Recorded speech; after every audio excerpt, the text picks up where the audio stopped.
Hai semua, selamat datang di channel Baca Saham. Pada video ini, kita akan membahas satu topik dengan judul berikut ini. Tapi seperti biasa, semua pembahasan bukan rekomendasi dan hanya informasi. Ingat, kerugian kamu tanggung sendiri ya. Nah, pada video kali ini, sebelum bahas lebih lanjut, saya mau menampilkan satu artikel dari IDX Channel. Nah, dengan judul, PGN atau Pegas putuskan bagi dividen 4,4 triliun rupiah. Artikel ini ditulis pada tanggal 28 Mei tahun 2025. Detailnya sebagai berikut. PT Perusahaan Gas Negara atau Pegas atau PGN akan membagikan dividen sebesar 272 juta US dollar atau 4,4 triliun rupiah. Keputusan itu disetujui dalam rapat umum pemegang saham tahunan yang digelar pada hari Rabu 28 Mei tahun 2025. Dividen Pegas mengimplikasikan dividen sebesar 181 dengan asumsi kurs rupiah terhadap dolar Amerika Serikat di 16.200. Jumlah tersebut setara 80% dividen payout ratio dan mengindikasikan dividen yield 9,6% berdasarkan harga saham Pegas di angka 1.890 pada saat artikel ini dibuat. Dan itu artinya bisa saja kamu memperoleh dividen dengan angka yield di atas 9,6% jika membelinya di harga di bawah 1.890. Dividen per share atau DPS Pegas pada tahun buku 2024 tersebut mengindikasikan imbal hasil atau yield dividen sebesar 9,6% dari harga intraday saham Pegas pada hari Rabu 28 Mei tahun 2025 di 1.890. Mengenai kumdet dan tanggal pembayaran akan diputuskan kemudian. Namun berdasarkan risalah hasil RUPS, manajemen Pegas akan menetapkan jadwal dan tata cara pembagian pembayaran dividen mengacu pada ketentuan perundang-undangan. Perihal kinerja, Pegas membukukan laba bersih sebesar 339,4 juta US dollar atau 5,5 triliun pada tahun 2024. Capaian itu tumbuh sekitar 22% dari laba bersih tahun 2023 sebesar 278 juta US dollar. Teranyar, perusahaan menandatangani kontrak jual beli gas bumi dalam acara IPA Convex tahun 2025. Direktur Komersil PGN mengatakan bahwa perseroan resmi menandatangani 6 perjanjian jual beli gas yang dinilainya strategis untuk menyediakan gas bumi secara berkelanjutan kepada pelanggan PGN di dalam negeri. PGN berkomitmen untuk terus menjalankan peran dalam memenuhi kebutuhan energi bangsa, serta selaras dengan program pemerintah untuk mendukung pertumbuhan ekonomi nasional. Selain itu, Pegas menandatangani HOA yang menjadi awal kerjasama strategis bagi Pegas untuk menggali peluang pasokan gas bumi dari sumber yang baru. Nah, dari artikel tadi kamu tentu sudah mengetahui bahwa kisaran dividen yield dari saham Pegas. Memang untuk informasi detail terkait kumdet dan pembayaran dividen itu kita masih menunggu informasi selanjutnya. Tapi setidaknya dengan data tadi kamu bisa mengetahui kira-kira dividen Pegas berada pada angka berapa dan dividen yieldnya berada pada kisaran angka berapa. Nah, saya ingin menampilkan satu informasi yang menarik di mana jika kamu lihat datanya, di tahun 2024 memang terjadi kenaikan laba yang signifikan untuk saham Pegas. Bahkan jika dilihat dari tahun 2017 hingga tahun 2025, kinerja di tahun 2024 ini menjadi kinerja yang terbaik. Tapi sayangnya pada Q1 tahun 2025 terjadi penurunan pencapaian laba dari 1,8 menjadi 1,01 di Q1 tahun 2025. Itu artinya jika kita mengacu pada angka dividen payout ratio yang sama dengan posisi pada Q1 tahun 2025 yang disetahunkan, sebenarnya kinerja prospek dividen saham Pegas di tahun 2026 mungkin saja bisa mengalami penurunan. Tapi ingat, ini hanya mengacu pada data Q1-nya. Kita harus menunggu data hingga Q4 tahun 2025 agar hasilnya menjadi lebih akurat lagi. Tapi setidaknya dengan data ini bisa kamu lihat pencapaian di Q1 tahun 2025 ini memang sebenarnya terbilang lebih rendah dibandingkan pencapaian sejak tahun 2022, 2023 dan tahun 2024. Bahkan jika kamu lihat di sini, kinerja di Q1 tahun 2025 ini juga lebih rendah dibandingkan tahun 2017 dan tahun 2018. Untuk grafik harga sahamnya, dulunya saham Pegas memang sempat di atas Rp4.000, tapi sejak tahun 2015 mengalami koreksi yang cukup signifikan hingga di tahun 2020 turun bahkan di bawah Rp1.000. Saat video ini dibuat di angka 1.820 karena sebenarnya sudah mengalami kenaikan yang cukup signifikan jika dilihat dari harga terendah di tahun 2024. Itu artinya bagi mereka yang membeli saham ini pada harga terendah tahun 2024, sebenarnya angka tawaran dividen yieldnya bisa lebih tinggi dibandingkan yield 9%. Untuk PBV-nya saat video ini dibuat di angka PBV 0,92 kali dengan rata-rata PBV 1,14 kali. Bisa kamu lihat di sini rata-rata PBV saham Pegas dalam 10 tahun terakhir ini berada pada angka 1,1 kali dan saat video ini dibuat masih diperdagangkan di bawah rata-rata PBV-nya. Dulunya bahkan sempat di atas PBV 2 kali, tapi sempat juga turun di bawah PBV 0,76 kali. Dari sini kamu bisa lihat bahwa saham Pegas masih diperdagangkan di bawah modal per lembar yang mereka miliki. Bagaimana dari aspek dividen? Bisa kamu lihat di sini saham Pegas cukup konsisten membagi dividen setidaknya dari data yang kamu bisa lihat di sini. Memang mereka sempat absen bagi dividen di tahun 2021. Jika kamu lihat, mereka membagikan dividen di tahun 2020 dan kemudian absen di tahun 2021 barulah di tahun 2022 kembali membagi dividen. Alasannya sederhana karena pada tahun 2020 mereka mencatatkan kerugian sehingga berdampak kepada tidak membagi dividen di tahun 2021. Karena tentunya dividen di tahun 2021 berasal dari pencapaian kinerja di tahun 2020. Tapi bisa kamu lihat di sini juga sejak tahun 2020 angka dividen per share-nya konsisten mengalami kenaikan dari waktu ke waktu. 41,5 di tahun 2020, naik menjadi 124 di tahun 2022, naik jadi 141 di tahun 2023, naik jadi 148 di tahun 2024, dan mengalami kenaikan lagi di tahun 2025 berdasarkan artikel yang tadi kita baca. Nah, dari data ini bagaimana pendapatmu tentang prospek saham Pegas di kemudian hari dengan mempertimbangkan kinerja di Q1 tahun 2025 yang mengalami penurunan dibandingkan beberapa tahun sebelumnya? Apakah hingga Q4 nanti kinerjanya mampu lebih baik dibandingkan tahun 2024 atau tidak? Kita tunggu saja ke depannya seperti apa. Semoga video ini bisa memberikan manfaat kepada kamu dan ada informasi baru yang bisa kamu peroleh. Sebagai informasi juga sebelumnya saya sudah sempat buat satu video yang mungkin bisa berguna. Nonton hingga selesai agar memperoleh pemahaman yang utuh.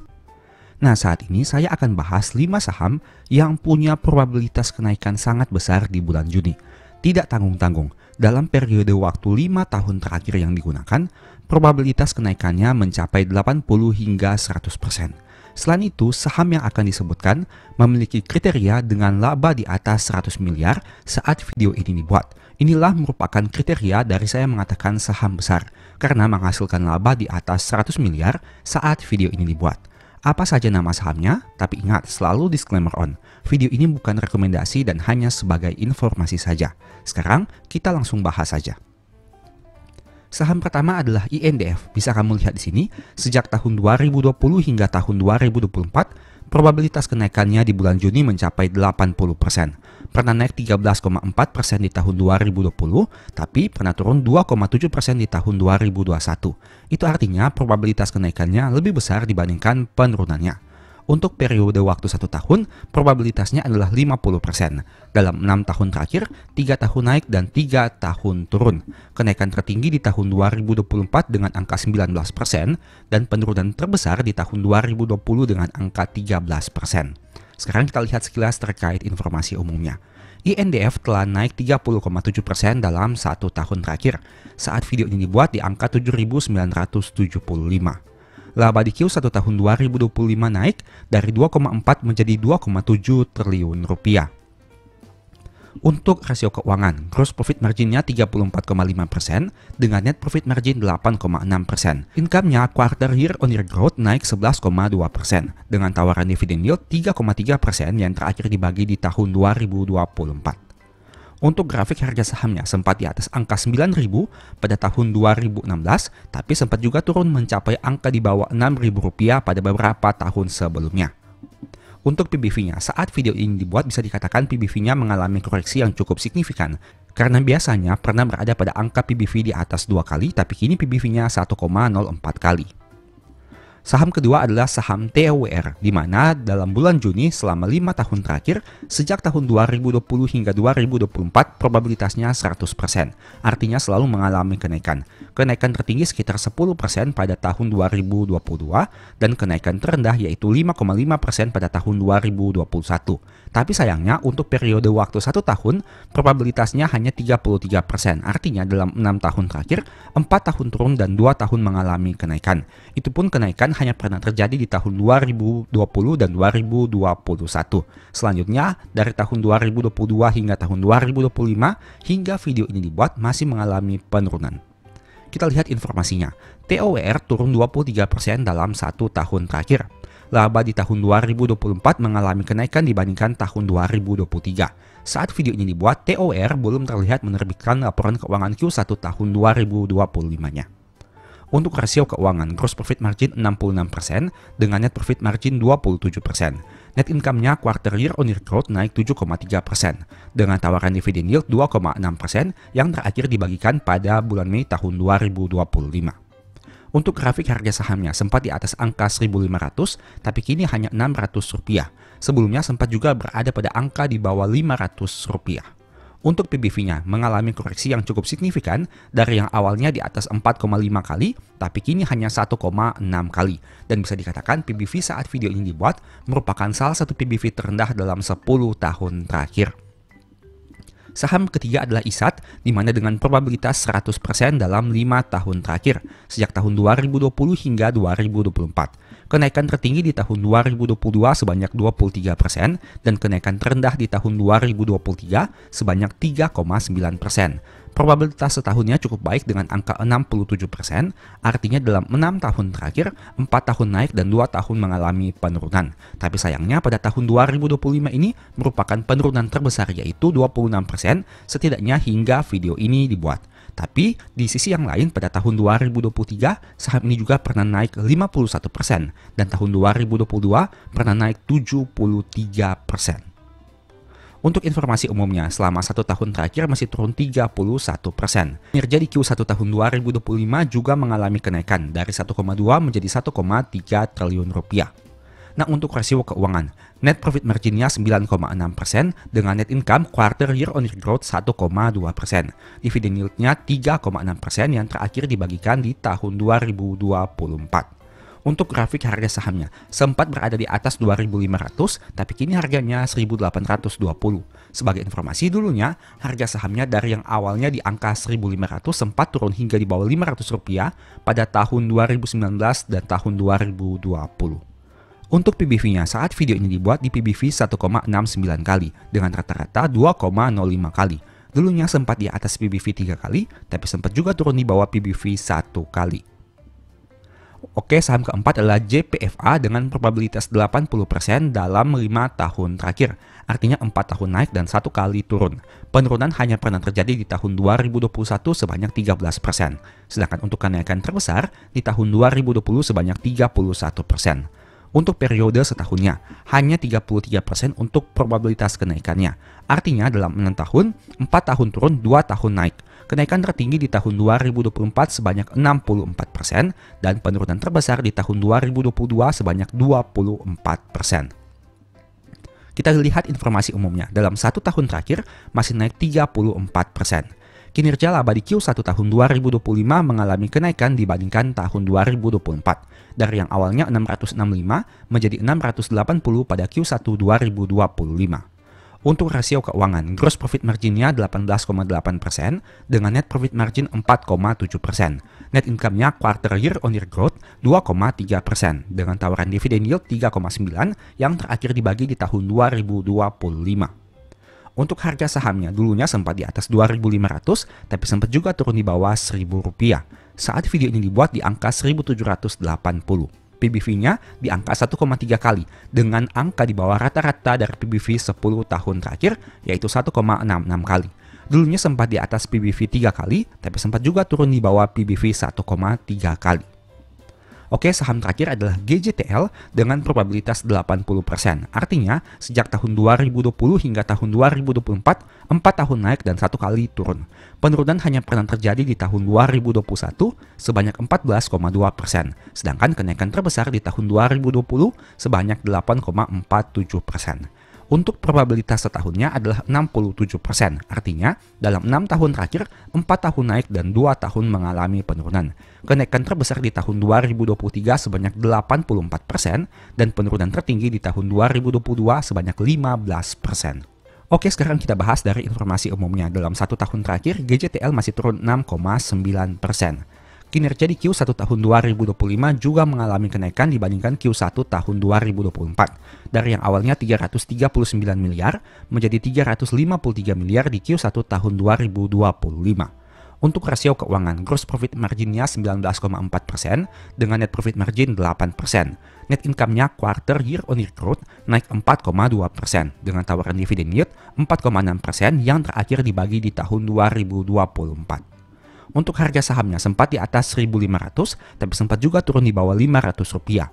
Itu artinya harga saham GJTL cukup fluktuatif dalam 10 tahun terakhir. Untuk PBV-nya saat video ini dibuat di PBV 0,38 kali. Dulunya sempat di atas PBV 0,5, tapi sempat juga turun di bawah PBV 0,2 kali. Nah, menurut kamu bagaimana? Dari 5 saham yang kita bahas ini, apakah ada yang menarik? Silahkan kamu analisa dari berbagai aspek yang lain. Karena ingat, pada video kali ini saya hanya menekankan kepada saham-saham yang memiliki probabilitas kenaikan cukup besar di bulan Mei secara bulanan. Ingat, secara bulanan dalam periode waktu 5 tahun terakhir.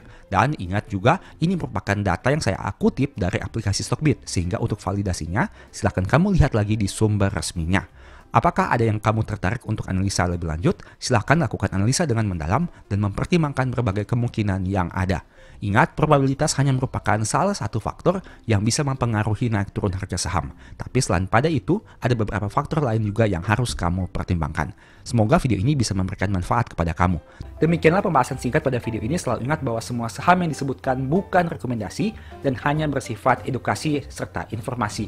Mohon juga agar dapat mengecek kembali data yang ditampilkan karena bisa saja terjadi kesalahan pengetikan atau pengambilan data. Di video berikutnya ingin dibahas materi apa lagi? Tulis di kolom komentar ya. Sebagai informasi, berikut ini beberapa list ebook baca saham. Pertama, psikologi saham. Kedua, stock for living. Ketiga, strategi nabung saham. Keempat, the stock market. Dan yang kelima, cara cepat analisa laporan keuangan. Apabila tertarik, chat saja pada nomor WA yang ada. Sekian video ini, semoga bermanfaat. Thank you.